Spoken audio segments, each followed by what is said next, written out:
Hello everyone, and welcome to the history and definitions of special methods and static fields and methods. Let's begin. History. Special methods, static fields, and methods were introduced roughly at the same time Java as a computer programming language was developed. These concepts act as foundational elements in the developmental design of Java as a language. Java was built to be a class-based programming language. Special methods were pre-built in pre-built classes, such as the object class, and ideas such as static fields and static methods were implemented in Java earlier on.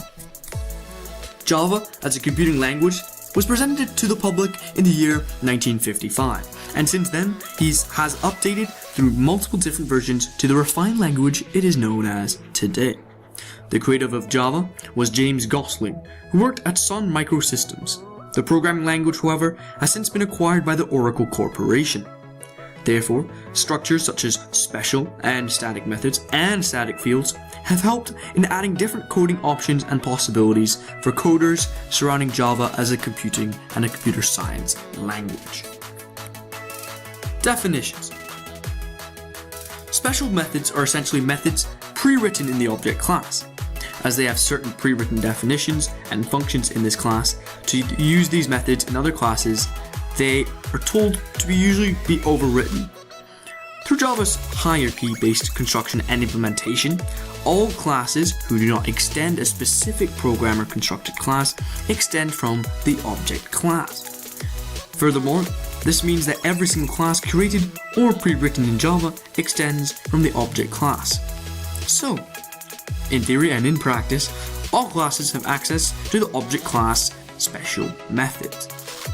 There are 12 individual object class methods, and a few popular methods are known as toString and hashcode, equals, getClass, and finalize. For this lesson, however, the presentation will be focused on the toString method and the equals method, as they are the most two commonly used special methods, and you as a coder will be using them frequently throughout your coding life and your coding experiences. The toString method is used to convert an instance of a class, an object, to a string for printing or other uses, i.e. printing to the console. What is particularly useful with the toString method is that when printing to the console, the toString method is automatically called and used. However, if the toString method of a class is not overridden, it extends back to the object class and prints out the reference location of the instance instead. So when using the toString method in a class, it is important to override the method first. Otherwise, if you just straight up print an object that is located in a class without an overwritten toString method, it will print out mumbo jumbo in a way. The equals method, on the other hand, is used to compare two objects and yield either true or false. And in essence, this method provides a generic tool to compare objects for equality. What is unique about the equals method is that it also is the most common way to compare strings. As strings are not necessarily primitive data types, the Boolean operator, known as the equal or the equals operator, cannot be used.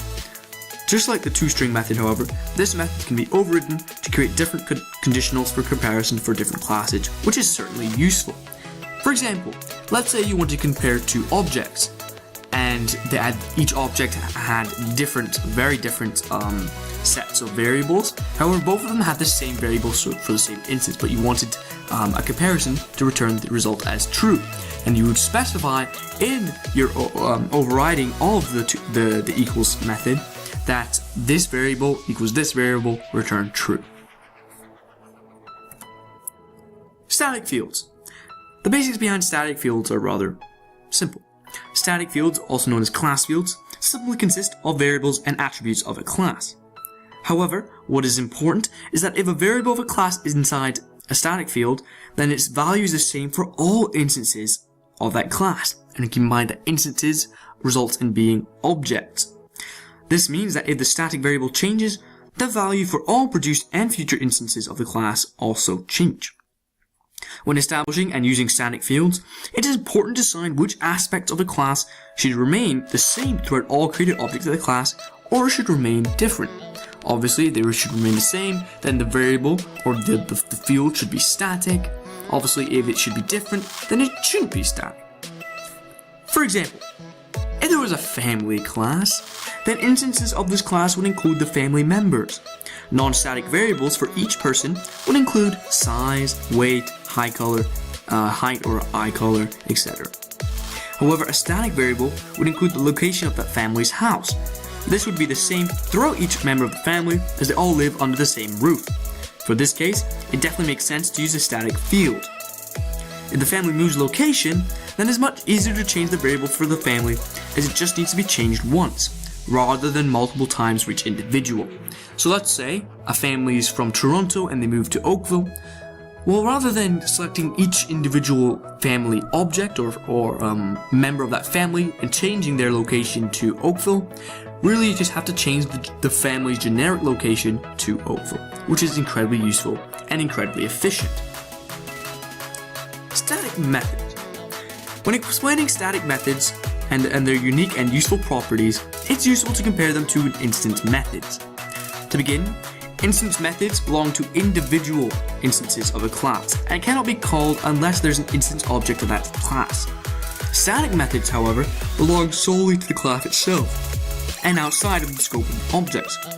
As long as the class is created, static methods can just be called through the method name and entering in parameters. However, static methods could also be called in a way through just object names instead.